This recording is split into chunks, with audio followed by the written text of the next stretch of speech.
The last of the mourners had gone 3 days back, and now Ruby Lane stood alone in the empty cabin that no longer felt like hers. Before we kick off this adventure, don't forget to hit like on the video and let us know in the comments where you're watching from. November wind rattled through the thin planks, finding every split and seam the way grief had crept into every hollow of her chest. She hugged her threadbare shawl tighter, but it did little against the cold that seemed to come from inside her bones. On the rough pine table lay a note from her late husband's brother, Silas Knox. The words were seared into her mind. "This cabin belongs to the Knox family. You have no claim here. Find somewhere else to go." 26 years old, a widow for barely a month, and thrown out like last week's refuse. Cole Briggs had died when the mine shaft gave way. 8 men went down that morning. Only 5 came back up. The mining company offered nothing but hollow condolences, words that couldn't buy bread or keep a roof above a widow's head. The Knoxes had never taken kindly to their youngest son, marrying a woman with no name, no dowry, nothing but love to offer. Now that Cole was gone, they made their cold feelings plain. Ruby packed the few things she possessed, 2 rough dresses. One for work, one she'd worn to the funeral, a small wooden box with her mother's Bible, and a silver thimble.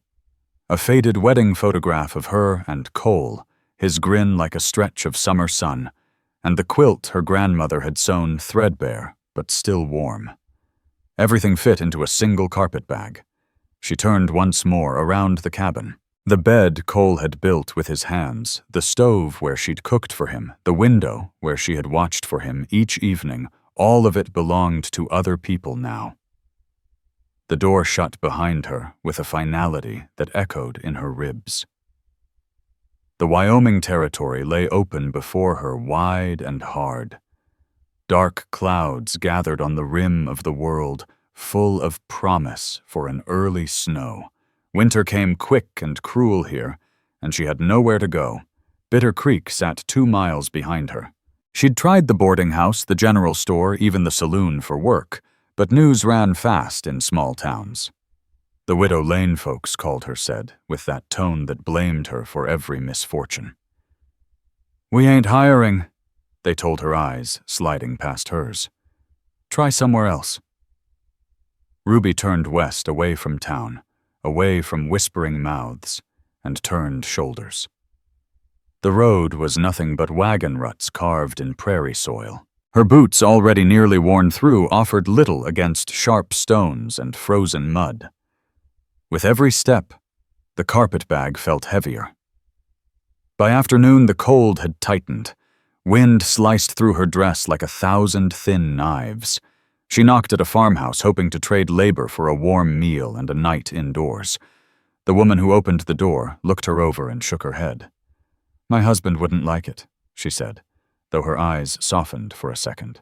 A widow traveling alone, not proper, as if propriety mattered when your lips were cracked and your hands numb. The next place was miles off. An old man sat on his porch, whittling. He leered when he spoke. "Might have some work," he said, eyeing her like she wasn't human. "Pretty thing like you all alone could use company on long winter nights." Ruby hurried away, his laughter trailing after her like wolves. The sky darkened sooner than it ought to. Storm clouds finally made good on their threat. The first flakes fell soft, almost pretty, until she remembered what pretty meant here. Minutes turned the gentle fall into a wall of white. Wind howled across open prairie. Ruby could barely see 10 feet ahead. She kept moving because stopping felt like choosing death. Her fingers had gone numb inside thin gloves. Ice studded her lashes. Her lips split and bled. The carpet bag dragged in the snow, but she couldn't let it go. It was all she had left. Night settled, and it was hard to tell where gray sky ended and white ground began. Ruby stumbled more than walked. Her body shook with cold. She tried to summon Cole's face, his voice anything warm to hold on to, but even memory felt frozen in that wasteland. A shape appeared through the storm, maybe a barn or shed. She staggered toward it with a flicker of hope, only to find it long abandoned, its roof caved in, no shelter at all. Despair hit harder than the wind. She sank to her knees in the snow, too spent to cry, too cold to feel much beyond spreading numbness. "I'm sorry, Cole," she whispered. The wind swallowing the words. Sorry she hadn't been stronger. Sorry she couldn't live without him. Sorry their story might end out here. Alone in the drift with no one to find her, the world narrowed to a small circle of white in front of her face. Ruby's body finally stopped trembling. She knew enough to know this was bad. The body sometimes quits the fight. Her lids drifted shut.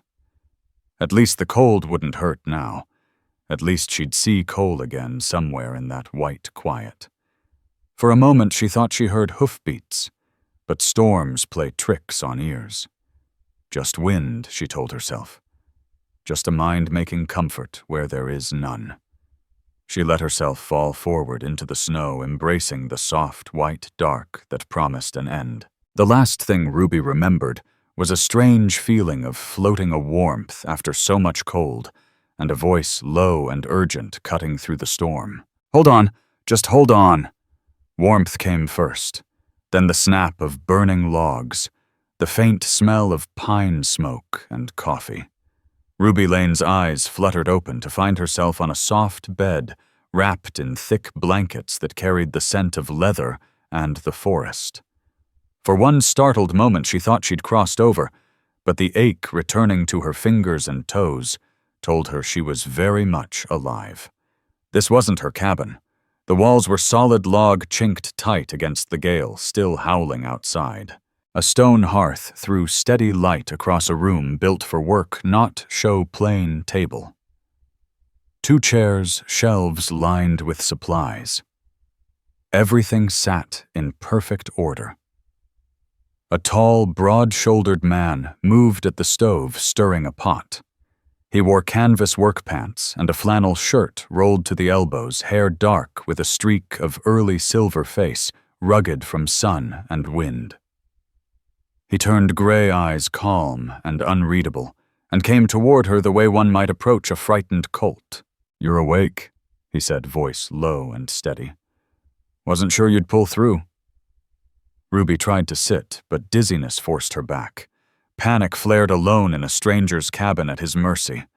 Her hands groped for her clothes. She was still dressed, only her soaked coat and boots removed. The boots sat by the fire, stuffed with newspaper to dry. "Where?" Her voice was a rasp.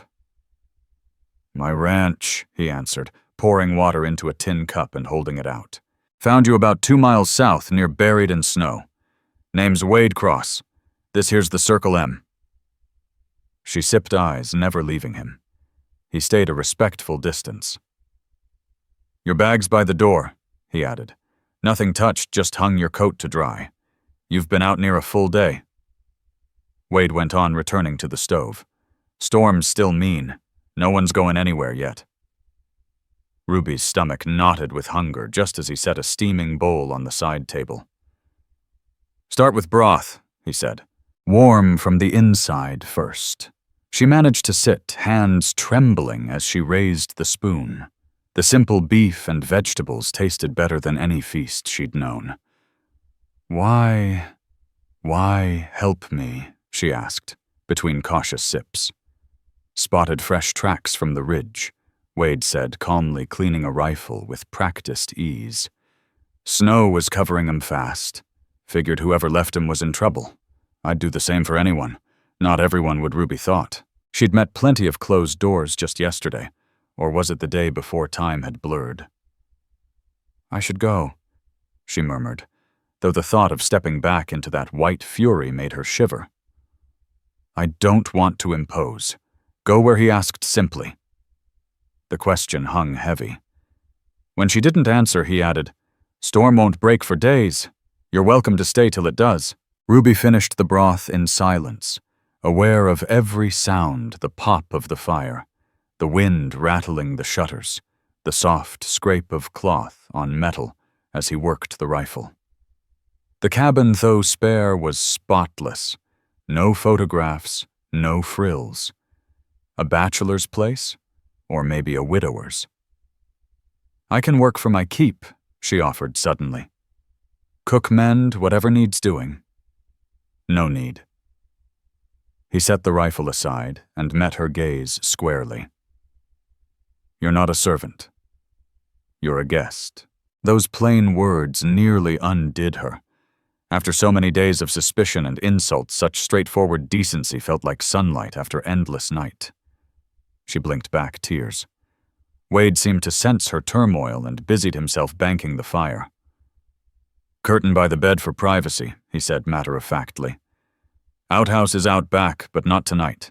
There's a chamber pot under the bed. I'll sleep by the hearth. You take the bed, you need it more. His tone left no room for argument. Rest now. Morning can wait. Ruby watched him lay out blankets near the fire, then snuff the lamp, leaving only the glow of coals. She pulled the curtain he'd mentioned, a simple rope and fabric, but it gave her a small sense of safety. Alone behind it, she let the truth settle in. She was in a strange man's cabin, dependent on his mercy, yet something in Wade Cross's quiet respect and the way he said you're not a servant eased her fear. He had saved her life and asked nothing. Mr. Cross, she whispered. Thank you. A pause, then his deep voice. You're welcome, ma'am. Now get some sleep. Outside, the storm roared on. Inside, warmth held steady. For the first time since Cole Briggs's death, Ruby didn't fall asleep crying. Instead, she drifted off to the sound of the fire and the measured breathing of the man who had carried her out of the snow. She woke once in the night, startled by strange shadows as the fire burned low. Then she heard Wade moving quietly, adding wood, so she would stay warm. Through a small gap in the curtain, she saw him staring into the flames, his profile etched in gold. There was a deep sorrow in his eyes, the kind that only another soul acquainted with loss could recognize. There was a shadow in Wade Cross's face, a heaviness he carried when he thought nobody watched. Through a slit in the curtain, Ruby Lane closed her eyes again, wondering what ghosts trailed him, what loss had cut those quiet lines around his eyes.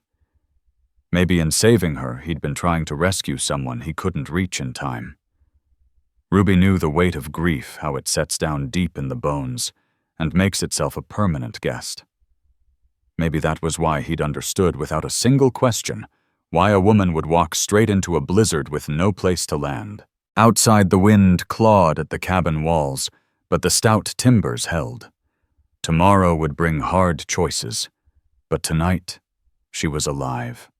Warm and safe. For now, that was enough. By the third day, the storm had spent itself, leaving a world glazed in white. Ruby stood at the frost-etched window of the Circle M sunlight sparkling on endless drifts that rolled clear to the far mountains. Wade's ranch sat deep in a sheltered valley miles from the nearest neighbor. I ought to be going, she said for the 10th, maybe the 12th time since morning. Her strength had mostly returned, though blisters still smarted from that desperate walk. You've been more than kind, but I've stayed too long. Wade glanced up from the harness he was mending. Where will you go? That question had haunted her since the first night. The truth hadn't changed nowhere. No kin waiting, no friend to take her in, no town willing to hire a penniless widow. I'll find someplace, she answered, tasting the lie. In Bitter Creek they already turned you out, he reminded quietly, not to wound, but to state plain fact. Carson City's 40 miles west. You plan to walk there in winter. Ruby's fingers worried the edge of the apron he'd lent her. She had insisted on cooking and washing dishes, but he had refused any heavier chores. "I'll manage." The way you managed in that storm, his calm words carried more weight than a shout. Heat rose in her cheeks. "That's not your concern, Mr. Cross." He set aside the harness and met her eyes steady as a mountain ridge. "Maybe not. But sending you back out to freeze or starve would weigh on me. I'm not your responsibility." "No," he agreed. "You're not. But you're here. You need help. And I've got room. Stay till spring at least. When the road's clear, you'll have a fair chance at work." The offer hung between them like a lifeline thrown to a drowning soul. Pride wrestled with desperation. She knew what folks would whisper a widow sharing a man's land, even if nothing improper passed between them. Her reputation, already bruised, would be finished. "People will talk," she said quietly. "People always do," Wade replied. "Doesn't mean we have to listen." He picked up the harness again. "There's an old foreman's cabin, 100 yards out. Needs sweeping, but it's solid. You could stay there if propriety's the worry. A separate cabin. Independence. Respectability preserved. Relief flooded her, almost shameful in its strength. I couldn't accept without paying my way. I can cook, clean, mend, whatever you need. Can you read and write?" The question caught her off guard. "Yes. My mother insisted on schooling. Then help with the account books. Numbers give me a devil of a headache." The corner of his mouth tilted into the first smile she'd seen on him. "Fair trade for room and board." Ruby found herself nodding before doubt could return. "Until spring." "Until spring," he echoed. That afternoon, Wade showed her the foreman's cabin, a snug one-room place with a small stove, narrow bed, and a table and chair. Dust lay thick, and mice had nested in the corners, but she had faced worse. The chimney drew well, and the door latched tight. "I'll bring over blankets and stores," Wade said. "Anything else you need?" "Thank you," she answered, feeling the words fall short of what he was truly giving. More than shelter, he was offering dignity. "I mean it, Mr. Cross." "Thank you." He shifted, uneasy at her gratitude. "Call me Wade." "Mr. makes me feel like my father." "Then you should call me Ruby." The name Mrs. Briggs belonged to another life, one that ended with a mine collapsing on coal. That evening she shared a simple but hearty stew with Wade at the main house, their first meal in this new arrangement. Over lamplight she finally asked, "Why live out here alone?" "Solitude suits me," he said after a pause. "But running a ranch this size, surely you can't do it single-handed. I hire cowhands for roundup and branding. The rest of the year, the herd mostly minds itself. 200 head, give or take. Small by some standards." He pushed a piece of bread around his bowl. Used to have bigger plans. The way he said used to told its own story. Ruby knew that tone, how loss carves silence around certain memories. "I'm sorry," she said softly. He looked at her, then really looked, and she saw recognition in his gray eyes, two people marked by grief reading each other's scars. Later, back at the foreman's cabin, Ruby unpacked the lamp blankets and a neat stack of books Wade had thought to send weathered Shakespeare, a Bible, a few almanacs. She set to cleaning with a quiet purpose, sweeping out the mice and dust until the small room felt hers. Without meaning to, she caught herself humming the first tune since Cole's death. The sound startled her, and she stopped, guilt washing in. How could she hum when her husband lay cold in the ground? How dare she feel even the faintest spark of hope? She sank onto the freshly made bed, letting tears come. Yet these tears were different, softer tinged with a fragile sense of release. For the first time in months, she wasn't only surviving. She was alive. Ruby Lane had shelter, now steady chores to tackle, and a reason to rise each morning, something more than simply getting through the day. It wasn't the life she had once dreamed of, but it was a life all the same. A knock on the cabin door pulled her from her thoughts. Wade Cross stood outside, arms full of firewood. Figured you'd need this. Night's turning mean again. She helped him stack the logs beside the stove, noticing how he kept a careful space between them, as though guarding her dignity as much as his own. When the last log thudded into place, he lingered at the door. I want you to know, he spoke slowly as if the words were hard to dig out. I don't expect anything from you beyond what we agreed. Some men might with a woman in your situation. He stopped, jaw tightening. You're safe here. That's all I meant. Ruby's throat tightened. I know, she whispered. I knew from the first night. He gave a single sharp nod and stepped into the darkness. She watched the broad outline of his shoulders fade toward the main house, a quiet understanding settling over her. Whatever sorrow had driven Wade to this isolated valley, he was a decent man. Maybe the last truly decent man she'd ever meet. That night alone in her snug cabin, Ruby let her mind travel beyond bare survival, for the first time since Cole Briggs's death. Come spring, she told herself she would head for some distant city, find honest work, and start again. But for now, she would use the long winter to mend her heart and remember who she was apart from being Cole's widow. Outside, coyotes yipped in the frozen hills, and the wind whispered through the tall pines. Inside, the stove glowed warmly, and the memory of Wade's quiet promise of safety lingered. For the first time in months, peace came to her like a friend. At dawn, Ruby offered to help with the day's chores. Wade looked as though he might refuse, instinctively protective, but something in her steady gaze made him pause. He simply handed her a pair of worn work gloves. They'll swallow your hands, he said, but they'll keep the blisters off. She slid them on without complaint. Though town life had softened her palms, years on her parents' small farm had taught her the rhythm of hard work. Her muscles remembered even if the calluses had faded. They began with the horses. Wade showed her how to break the ice on the troughs so the axe wouldn't bounce back.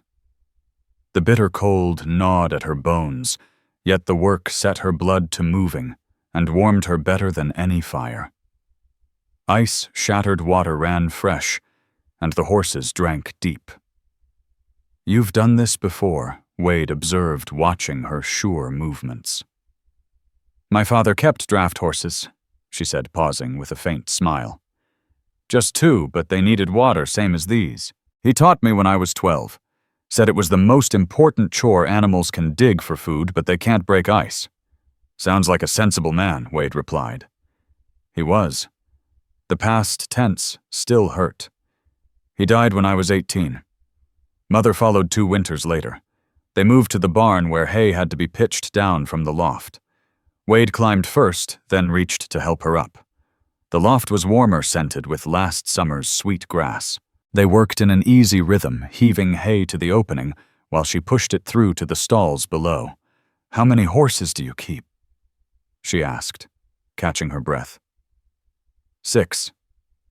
4 for working cattle, 2 for the wagon, he answered, leaning on his pitchfork. Used to have more. Ruby heard that familiar weight in his voice and didn't press. She knew the sound of doors closed on painful memories. When the hay was spread and they climbed down, the horses were already crowding for their feed. Wade showed her how much to pitch into each stall, watching to be sure she didn't strain. He never once tried to take over, letting her prove her own strength. Next came the cattle. They saddled up and rode out to check the herd Ruby on a gentle mare named Bess. It had been years since she'd ridden, but the rhythm came back easily. Wade led them through trails half hidden under snow, guided by memory as much as sight. They found the herd sheltered in a cottonwood grove, breath rising in ghostly plumes. Wade counted heads, while Ruby learned to spot signs of sickness or injury. A young steer had snagged itself on a length of old wire. Wade swung down, speaking softly to keep the animals calm. "Hold his head," he said. Ruby obeyed, murmuring low, meaningless comfort, while Wade worked the wire cutters. The steer's eyes rolled white with fear, but together they freed it. The animal bounded off unharmed. "You handled that well," Wade said, coiling the salvaged wire. "Not everyone keeps their cool with a panicked steer." His praise warmed Ruby more than the pale winter sun ever could. They rode back at an easy pace, eyes scanning the fence lines for weak posts or signs of predators. Wade Cross pointed to a set of fresh prints in the snow. "Coyote," he said. "And that's wolf. Could be a mountain cat, too. Winter makes 'em bold. Haven't lost stock yet, but it only takes one hungry cat or a pack with bad ideas." Back at the ranch, they unsaddled and fed the horses. Ruby Lane insisted on starting supper, while Wade finished the rest of the evening chores. His kitchen was spare, and practical beef beans and biscuit flour mostly. "I'll see if I can do better than beans and skillet bread," she said with a shy grin. From his root cellar, she gathered potatoes and carrots for a hearty beef stew, and from the back of a cupboard, she unearthed a forgotten sourdough starter for fresh bread. When Wade finally stamped the snow from his boots and stepped inside, he stopped short at the welcoming smell. "Well, that smells like Sunday dinner." "It's just supper," Ruby said, suddenly self-conscious. "But I thought something hearty would taste good after a long day." They ate at his rough pine table under the soft glow of a single oil lamp. Wade ate with quiet appreciation, as though rediscovering that food could be more than fuel.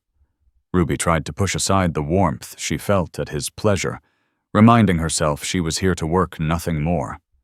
"Been a long time since anyone cooked in this kitchen besides me," Wade said at last. "I'd forgotten how different food tastes when someone who knows her way around a stove makes it." Without thinking, she asked, "How long have you been on your own?" His jaw tightened. 3 years come spring." Ruby knew that measure of time long enough for grief to harden into part of a person's bones. "I'm sorry. I shouldn't have asked." He shook his head. "It's all right." He pushed his empty bowl aside. "My wife Belle Hart and our little boy Amos, cholera, took them both." The words hung heavy between them. Ruby's hand drifted across the table before stopping short. "I'm so sorry, Wade." He looked first at her hand, then into her eyes. "That's why I understood when I found you in the snow. I knew that feeling of giving up. First winter, after. I might have joined them if the cattle hadn't needed me. Work kept me alive." "The work saves us," Ruby said softly.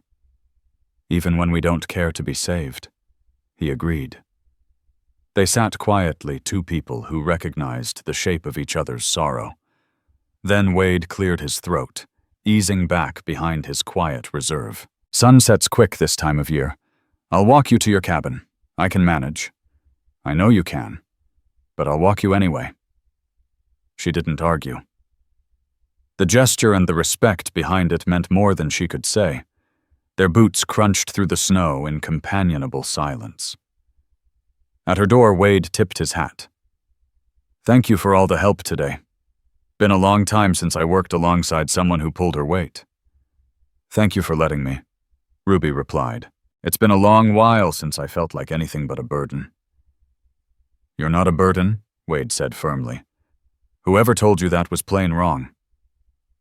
She watched his tall figure fade back toward the main house, dark against the silver snow. Inside, she banked the stove and readied for bed. Muscles ached from honest labor, but it was a welcome ache. Lying in the narrow bed, she thought of Wade, his quiet grief, his unlooked-for kindness. She thought of Belle Hart, who had once filled that kitchen with her own warmth, and of Cole Briggs, who would have liked Wade. For the first time since Cole's death, Ruby's last thoughts were not about loss, but about the unexpected grace she'd found good work sustaining food, and the first fragile thread of friendship. It wasn't the life she had once planned, but perhaps it was the one she needed. The wind sang through the pines, coyotes calling from the far hills. Inside, Ruby slept deep and untroubled, her heart beginning just barely to remember how to heal. The next Tuesday afternoon, the sound of many hooves shattered the calm. Ruby was in the barn mending a harness, while Wade worked on a wagon wheel nearby. Both froze at the sudden drum of riders. "Stay here," Wade said quietly, setting down his tools. Something in his voice left no room for debate. Through the gap in the barn door, Ruby watched 4 men dismount in the yard. She knew one on sight, Grant Pike, the storekeeper from Bitter Creek, who had once turned her away. The others were strangers, but she knew their sort men full of idle whiskey and mischief. Cross Grant Pike called, voice heavy with fake friendliness. "Heard you've got company out here." Wade stepped out, placing himself squarely between the men and the barn. "Long ride from town for a social call." "What's your business?" Pike. Grant's grin never reached his eyes. "Well, now that's just it. We're concerned citizens."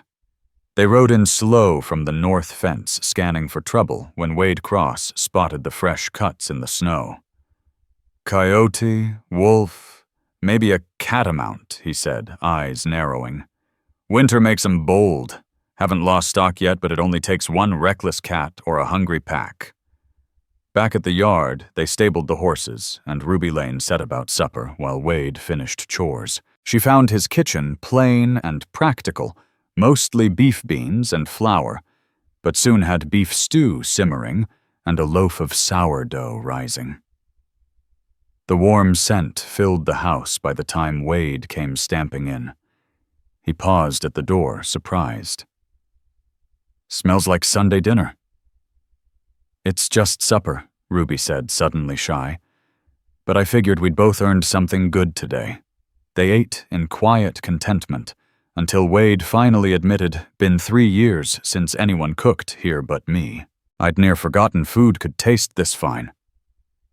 The words carried their own ache, and Ruby answered softly, "I'm sorry for your loss." He met her gaze, gray eyes shadowed. Belle Hart and our boy Amos. Cholera. Grief hung between them, a silence as heavy as winter.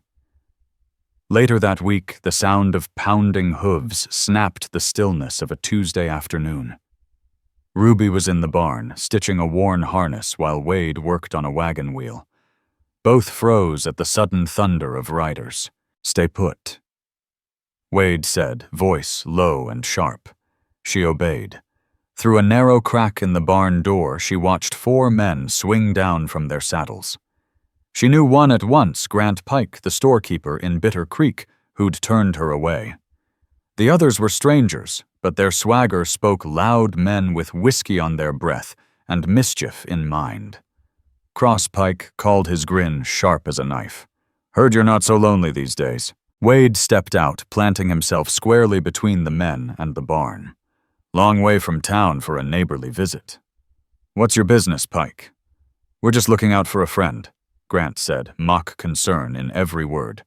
"Can't help noticing there's a woman staying on your spread. The widow Lane, isn't it?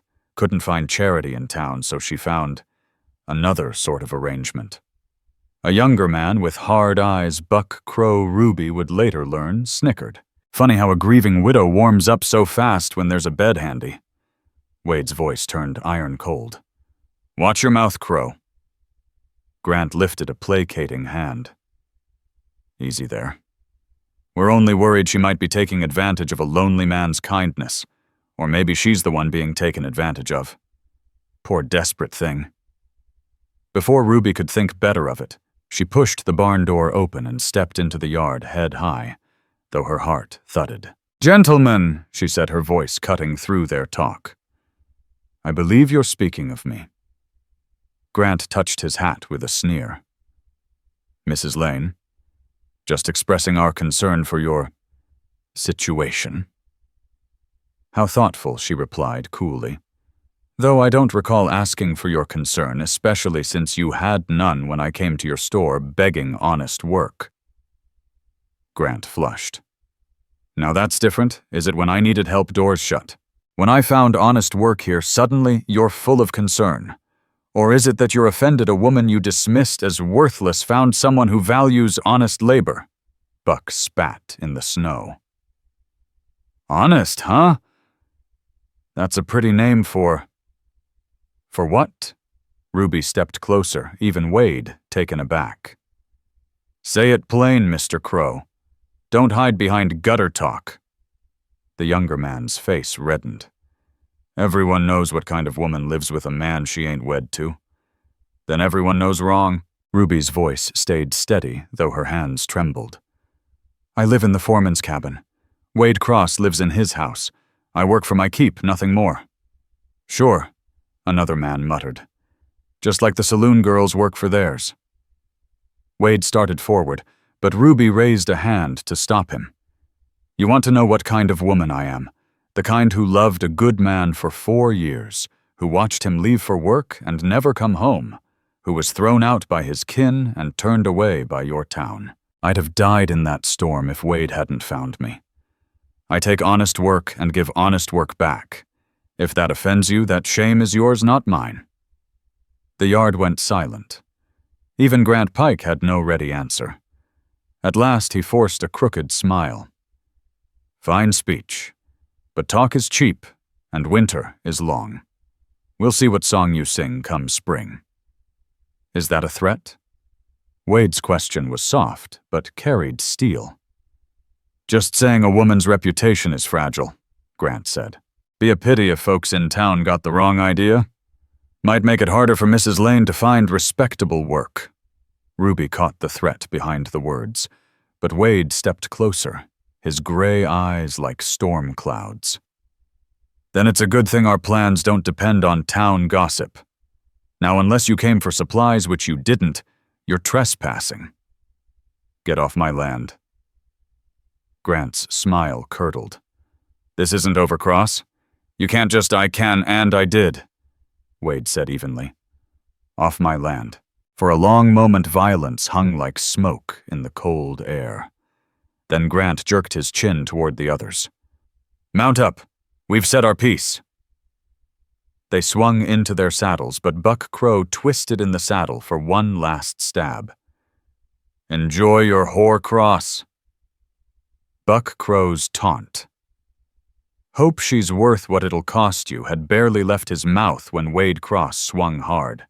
His fist connected square with Buck's thigh, nearly knocking the younger man out of the saddle. Buck yelped and jerked his reins, his horse crow-hopping sideways. You son of next time it'll be your jaw, Wade said evenly. Now ride. They wheeled away in a churn of snow and curses, Buck clutching his leg as they vanished down the trail. Ruby Lane stood frozen in the yard, humiliation and anger crashing through her like cold water. She had known gossip would come, but knowing it and feeling it bite were two different things. Ruby. Wade's voice softened. I'm sorry. I should have... What hidden me? Her laugh was sharp as broken glass. Pretended I wasn't here. They'd have found out anyway. Folks like that always do. They don't speak for everyone. Don't they? She turned, meeting his storm-gray eyes. You know what they'll say in town, what they're saying already. The desperate widow and the lonely rancher. It writes itself. Let them talk. Easy for you to say. You're a man. Your name will outlast rumor. Mine won't. The fight drained from her, leaving a hollow weariness. I should leave before this gets worse for you. Wade was quiet a long time. Belle used to say gossip's like the weather, it'll blow through whether you board the windows or not. Might as well let it blow and breathe a little fresh air. Despite everything, Ruby felt the edge of a smile. She sounds like a wise woman. She was. Stubborn, too. Once she knew something was right, Hell itself couldn't move her. He held her gaze. I offered you work and a roof because it was right. Because you needed it, and I could give it. That doesn't change because a pack of fools wants to make it ugly. Your reputation may stand or fall, but I couldn't live with myself if I turned you out to soothe their small minds. He paused, voice low. Unless you want to go. I'd understand if this is too much. Ruby pictured the frozen road, the shuttered doors of Bitter Creek, the empty nowhere waiting beyond these hills. Then she thought of honest labor, of simple suppers by lamplight, of the unexpected quiet her heart had begun to find here. No, she said at last. I don't want to go. Then stay, Wade replied. Let them wear out their tongues. Truth outlasts lies if you give it time. That night alone in her cabin, Ruby wept not for grief, but from fury, humiliation, and a fierce gratitude. She had faced those men and spoken her truth, knowing it might change nothing. And Wade had stood beside her unflinching. When the tears were gone, she looked through the frosted window toward the main house, where a faint lamplight told her Wade was still awake, likely blaming himself for the day's ugliness. Tomorrow she would tell him it wasn't his fault. Tomorrow she would cook breakfast ride fence and refuse to let Bitter Creek's poison drive her away. She thought of the words he'd spoken the night he saved her in the blizzard. Stay with me. Today he'd said them again in his own quiet way, choosing her dignity over comfort, her safety over his name. Ruby pressed her palm to the cold glass in silent thanks, then turned back to bank the stove. Let them talk, she thought. I've survived worse than gossip, and I'm not alone anymore. Late January brought a blizzard that struck like an ambush. Ruby had learned the small warnings, restless horses, the strange weight of the air, but this storm gave none. One moment she and Wade were mending fence, the next the world vanished in a roaring wall of white. House, now, Wade shouted over the sudden howl. He caught her arm, dragging her toward where he guessed the buildings stood. Snow thickened until she couldn't see the brim of his hat. What should have been a 2-minute walk stretched into an endless struggle, his iron grip the only guide through the blinding cold. At last, the dark outline of the main house loomed through the storm. Wade shoved the door open and pulled her inside, both of them gasping as the fury of the wind was cut off like a slammed gate. Outside, snow smothered the night, while the wind screamed like something alive and ravenous. My cabin, Ruby Lane began, but Wade Cross was already bracing the heavy door. Not a chance. You'd never make it in this. Nobody's going anywhere till it blows itself out. She knew he was right. Folks in Wyoming told plenty of stories about people freezing 10 steps from their own doorway. Still, the thought of spending the night under the same roof set her nerves on edge. How long do you think it'll last? She asked. No telling. Could be hours, could be days. Wade shook the snow from his coat. Best we get ready for the long haul. They worked side by side, setting the house to withstand the storm. Wade checked the chimney, while Ruby filled every pot and pail with water. If the well iced over, they'd have to make do indoors. They stacked firewood until it formed a chest-high wall beside the hearth. By nightfall, the gale had grown vicious, rattling the log walls until the whole house groaned. Windows were sealed behind a crust of wind-driven snow. They ate a simple supper by firelight, saving the oil lamps, in case the storm outlasted their candles. I've seen worse, Wade said, reading the tension in her face. This house is stout. We'll ride it out. It isn't the storm, I fear, Ruby admitted. If word gets around I stayed here, they won't hear, he said, his voice quiet, but unshakable. And if they do, what did you expect me to do? Throw you into a blizzard to keep their delicate feelings tidy? Her mouth twitched into a reluctant smile. When you put it like that. The evening passed in companionable silence. Wade mended tack, while Ruby stitched small tears in work shirts. The homely rhythm of their work felt almost like family, though different from the lively chatter she'd once shared with Cole Briggs. Wade's calm presence filled the quiet like something natural and sure. When bedtime came, the old awkwardness returned. Wade solved it without fuss. "You take the bedroom," he said, nodding toward the closed door. "I'll stay by the fire." "I couldn't." "You can, and you will," he said with finality. "I've slept on harder ground than this floor." Ruby knew that tone. Argument ended. The bedroom still bore Belle Hart's gentle touch, an ivory hairbrush resting on the dresser, a quilt sewn with loving care. Ruby's fingers brushed the fabric softly, as though trespassing on another woman's memories. Sleep would not come. The storm roared like an angry sea, and every so often she heard Wade moving in the main room feeding the fire. Finally she gave up and stepped out. Wade looked up from the flames. Can't sleep either. The wind. She pulled her shawl tighter. Sounds like the world's being torn apart. "Just the world rearranging itself," he said with a faint smile, motioning to the other chair. "Might as well wait it out together." She settled beside him, a blanket around her shoulders. For a long while they simply watched the fire, letting the gale outside speak for them. Then Wade began to talk, voice low and steady. "Belle loved storms," he said they made her feel safe, knowing we were tucked in together while the world howled. Amos would climb into our bed, claiming he was scared, but mostly he wanted an excuse to snuggle between us. "Tell me about them," Ruby asked gently. He stayed silent so long she thought he wouldn't answer. Then Belle was pure light. Laugh like Sunday bells. Couldn't sing on key but never cared. Made the worst biscuits in the territory, but I ate every one. Ruby smiled in the flicker of firelight. "How did you two meet? Her father hired me for a cattle drive. I was 18, full of myself.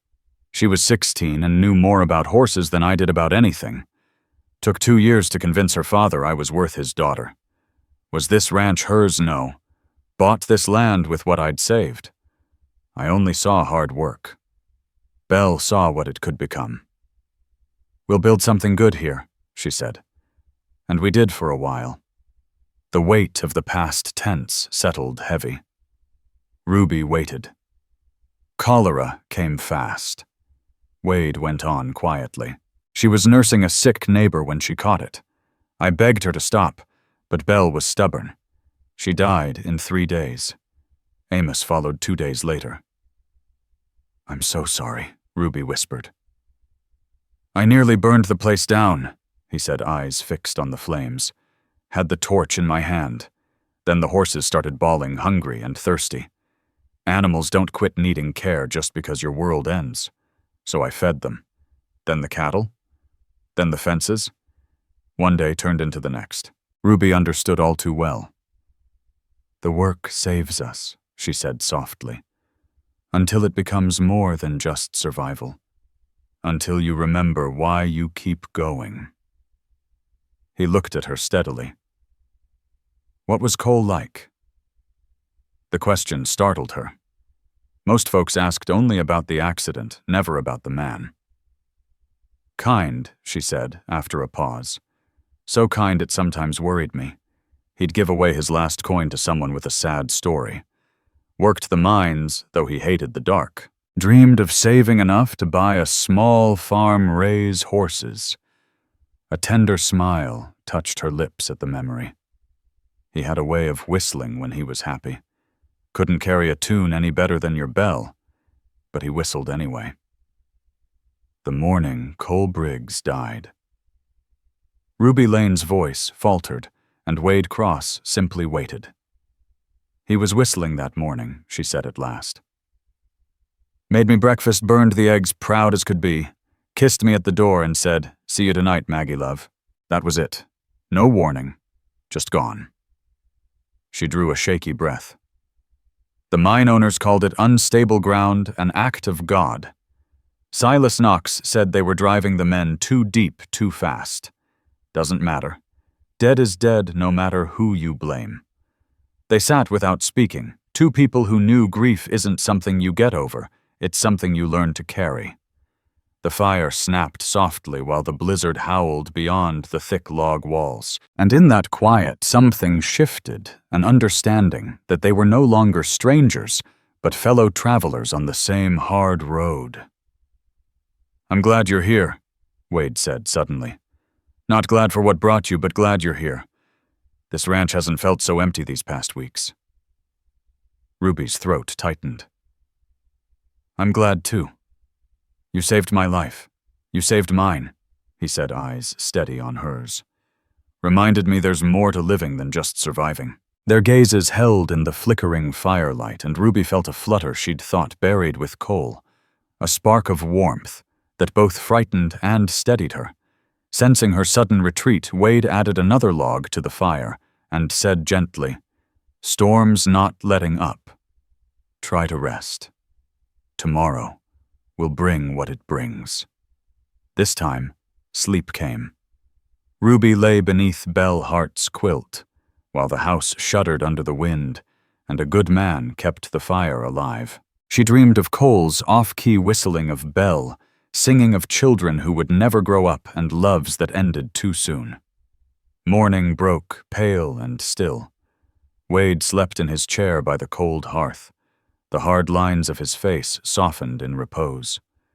Ruby studied him a long moment, recognizing the quiet strength that had rescued not only her body, but something inside her soul. She draped a blanket over his shoulders and set about making breakfast. The storm had passed.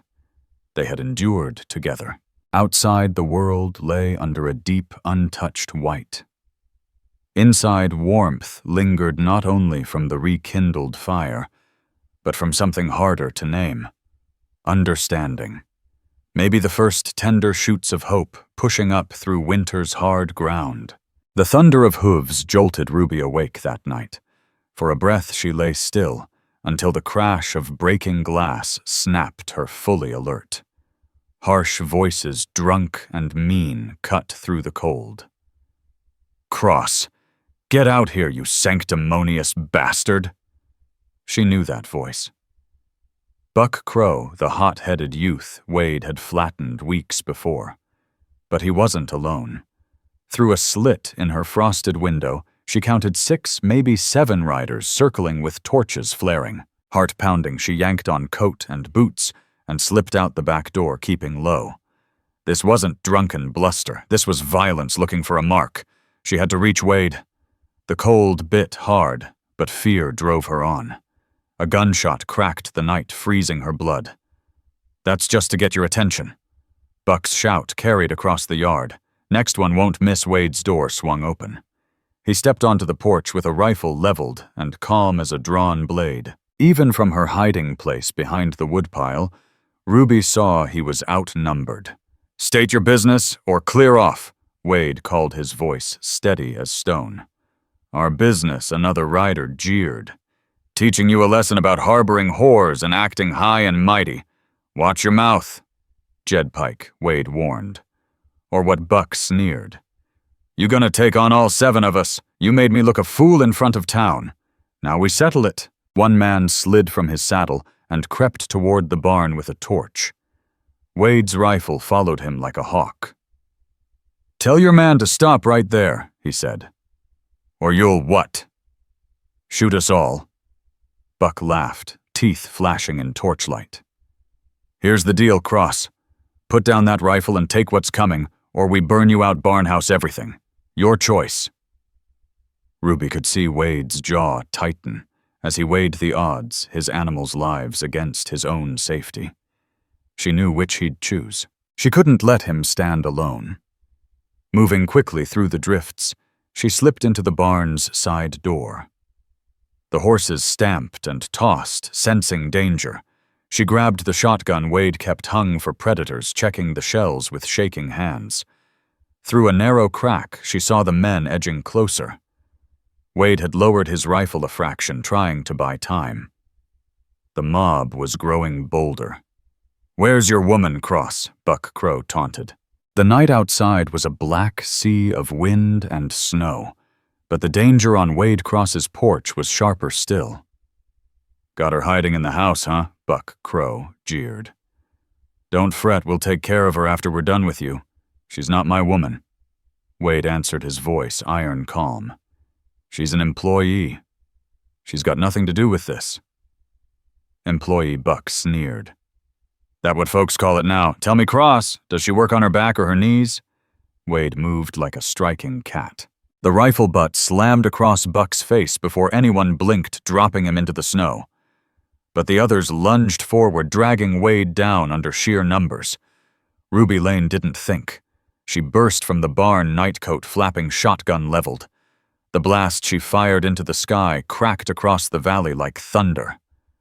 "Next one hits flesh," she said, steady, as if she'd trained her whole life for this. "Step away from him." The men froze. Torches guttered in the sudden silence. One tried to laugh it off. "Well, look here, boys. The whore's got teeth." I said, "Back off." Ruby lowered the barrel until it centered on his chest. "I grew up shooting rabbits for supper. A man's a bigger target." Something in her eyes made them ease back a pace. Wade staggered upright, blood running from a split lip. "Ruby, get inside," he ordered. "No," she answered, never dropping the bead on them. "You came to spill blood. If there's talking left, you'll say it to someone who can shoot back." Buckface, slick with blood, spat a curse. "You think that changes anything? You think one woman with a gun?" The thunder of fresh hooves cut him off. All heads turned toward three riders pounding down the frozen road. For one heart-stopping moment, Ruby feared more of Buck's kind, but then she caught the glint of a badge in the torchlight. Marshal Zane Porter. Two deputies rode hard on his heels. "Evenin', folks," the marshal said, his voice mild but carrying authority. "Got word there was trouble out this way. Looks like the rumor was right. Marshal, this isn't—" Buck began. "Looks like assault and attempted arson to me," Porter cut in. "Maybe worse. And given the way Mrs. Lane's holding that shotgun, I'd say she wasn't planning a midnight turkey hunt." "They threatened to burn the barn," Ruby said clearly. "And worse for Mr. Cross and for me." "I heard enough riding in to know she's telling it straight," Porter replied, cold eyes sweeping the mob. "Gentlemen, here's how it goes. You're going to mount up and ride out. Any man who sets foot on Circle M again will be arrested. Any man who so much as spreads foul talk about Wade Cross or Mrs. Lane where I can hear it will regret it." "You can't." Jed Pike started. "I can, and I will," Porter said, resting a hand on his Colt. "Law's thin out here, but it's still law. I won't have night riders terrorizing honest folks. I can arrest every one of you for assault and conspiracy, or you can ride home in one piece. Choose quick." The gang wavered. Buck spat red into the snow and lurched to his feet. "This ain't over," he snarled. "Yes, it is," Porter answered, steel in his tone. "If so much as a spark touches this ranch, I'll know who to look for. And I'll come hard." One by one, the men swung into their saddles and disappeared into the dark, leaving only trampled snow and fading torchlight. Ruby finally let the shotgun sag, her arms shaking now that the danger had passed. Wade was at her side in an instant, gently taking the weapon. "You shouldn't have risked yourself," he said. "And let them kill you, burn everything you built." Her voice quivered, but her gaze stayed firm. "I couldn't just hide." That was brave. Marshal Porter said, his hat tipping toward her. "Maybe reckless, but brave all the same." "You both all right? I'll live," Wade said, wiping blood from his mouth. "Thanks for the timing, Zane." "But who called you? Found no one on the road except you," Porter replied, scanning the empty yard. "Doesn't matter now. We'll patrol out here for a spell, but I doubt those cowards will come back.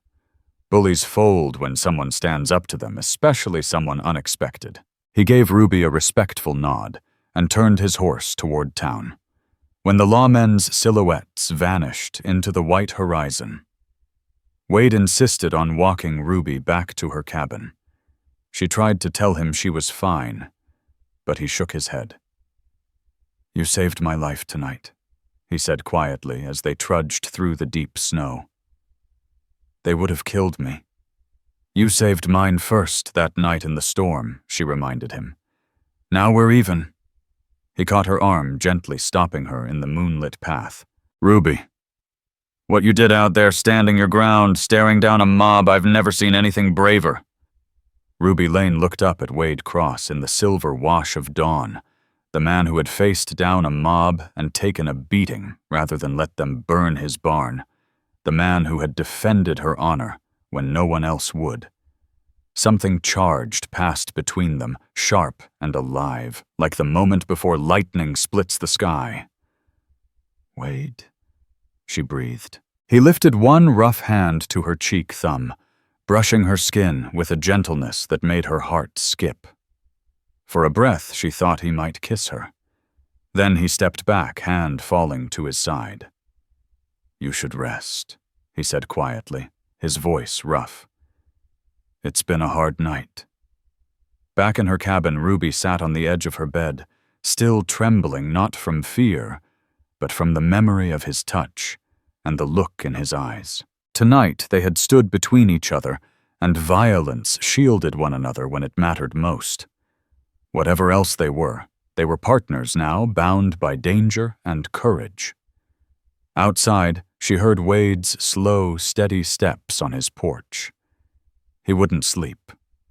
She knew he'd keep watch till daylight, guarding the ranch, guarding her. Ruby lay back, still dressed, listening to those sure footfalls. She thought of Cole Briggs, and wondered if he would understand the moment that had passed between her and Wade. Not only the gunfire and fury, but the heartbeat after the almost kiss, the quiet birth of something new in a heart she'd sworn shut. "I'm still yours," she whispered into the dark. "But I'm alive, and I think you'd want me to stay that way."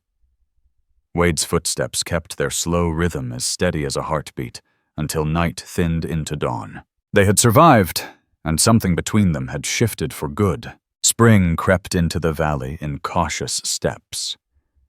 Trickles of snow melt, soft shoots of green breaking through frozen earth. One golden morning, Ruby stood in her cabin doorway, watching the mountains catch fire with sunrise. The air still bit with winter's teeth, but beneath it pulsed the promise of renewal. 3 months had passed since the night of violence. Life on the Circle M had settled into a quiet, steady rhythm. Wade kept his rifle handy, and Ruby had grown sharp-eyed and sure-handed with a shotgun. Marshal Zane Porter's deputies made regular rounds, and the word in Bitter Creek was clear: the ranch stood under the law's protection. But it was the subtler changes that filled Ruby's mind. The careful space she and Wade had once kept had melted away like snow under a spring sun. She still slept in her own cabin and he in the house, but their lives had begun to braid together.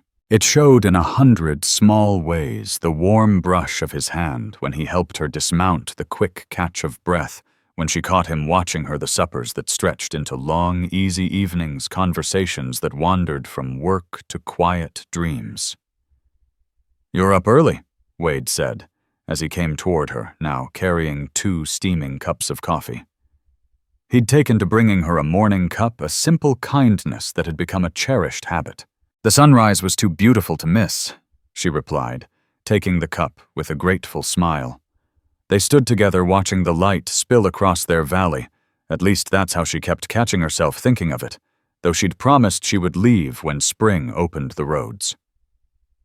"Ice is breaking on the creek," Wade said. "Soon we can drive the cattle to fresh pasture. The ledgers show we'll have a good crop of calves. Strong prices come market." He smiled faintly. "You've turned those books into something I can actually read. Don't know how I managed before. Before you." So many of their sentences seemed to end that way lately, unfinished, but heavy with meaning. After a quiet moment, Wade cleared his throat. "Ruby, I've been thinking. Spring's here. Roads will be clear soon." Her heart tightened. She had known he would one day release her from their agreement, send her toward the life she'd said she wanted. But I wonder, he went on, if you'd consider staying on for good. The ranch needs... I need... He stopped wrestling with words the way he wrestled a bulky steer. What I mean is, you've become part of this place, part of me. Ruby's hands trembled around the coffee cup. Wade, I know what we agreed. I know I planned to move on. But these months... He turned fully toward her gray eyes, steady. Tell me I'm not alone in feeling something's changed between us. You're not alone, she whispered. He reached for her hand, and she let him. His calloused fingers closed around hers, warm and sure. I loved Belle, he said softly. A part of me always will, just like a part of you will always love Cole. But Belle is gone, and so is Cole. And we're still here, still breathing, still able to reach for more. It's been less than a year since Cole died, Ruby said, her voice low but unwavering. Ruby Lane drew a long breath, the morning light painting gold across the valley.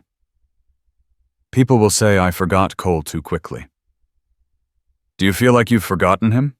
Wade Cross asked. No. The answer left her without a tremor. I carry him with me always. But you're right. I'm still breathing, still living. And lately, she looked up, eyes bright. Lately, I've remembered what it feels like to want to live, not just survive. Wade's roughened hand rose to cup her cheek, the touch achingly gentle. Ruby Lane, he said, low and certain. I'm no man for fancy speeches, but I know what I feel. This ranch woke up again the day you walked in. When those men came with fire and hate, I'd have killed every last one to keep you safe. And when I think of you leaving, the world just goes dark at the edges. Her heart thudded. What are you saying? I'm saying stay. Not as hired help. Not as a guest. He drew a steady breath. As my wife, if you'll have me. I know it sooner than polite folks might like. I know tongues will wag. But life's too short, and too uncertain to let happiness slip by because of gossip. Tears pricked her eyes. Wade, we barely know each other. Don't we? You know my grief, I know yours. You've seen me at my worst, and stood anyway. We've worked side by side, faced storms and a mob together. Some couples court for years and never know each other like we do. Ruby thought of Cole, of the bright young love they'd shared, all passion and dreams. What she felt for Wade was different, forged in hardship instead of hope, but no less true. I need to tell you something first, she said, voice trembling. The reason Cole's family cast me out, we tried for a baby 4 years and none came. They said I was barren, worthless, a woman who couldn't give a man sons. She pulled back, folding her arms tight. You should know before you offer something you might regret. Wade was silent for a heartbeat. Then quietly, Belle and I had only Amos. We wanted more, but none came. Didn't make our love worth less. He tilted her chin until she met his eyes. I'm not looking for a broodmare, Ruby. I'm looking for a partner, a woman who can shoot straight and keep the books straighter, who makes this house feel alive again. The town will approve, or it won't. Sam Porter's already told me he's never seen two people better suited. He said to quit circling and get to it. Life's too short to dance around what's right. Despite her tears, Ruby laughed. That does sound like the marshal. Wade took both her hands, strong and warm, around hers. I'm not Cole. I can't give you the young fire he did. What I can give is steadiness, respect, a home built to last, and love the kind that grows like spring after a hard winter. She looked at their joined hands, scarred and work-rough, and knew the choice her heart had already made. Yes, she said softly, then stronger. Yes. Wade, I'll marry you. He kissed her, then their first kiss, gentle and sure, like the morning itself. When they finally parted, both were smiling through tears. When she asked, "As soon as we can arrange it," he said with a grin that made him look 10 years younger. "I'll ride to town today and speak to the minister unless you want a long engagement." "No." The firmness of her own answer surprised her.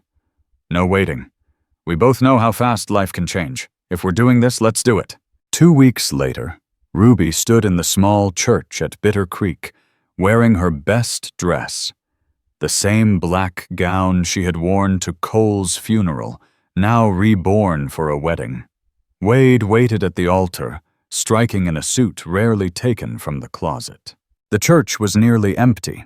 Marshal Zane Porter and his wife Hattie stood as witnesses.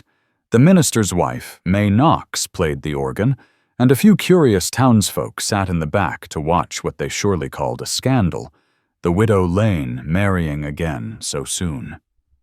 Ruby didn't care. As she walked down the aisle, she felt Cole's presence like a blessing, and in her heart, she heard his familiar loving whisper, "Be happy, Maggie, love, be happy."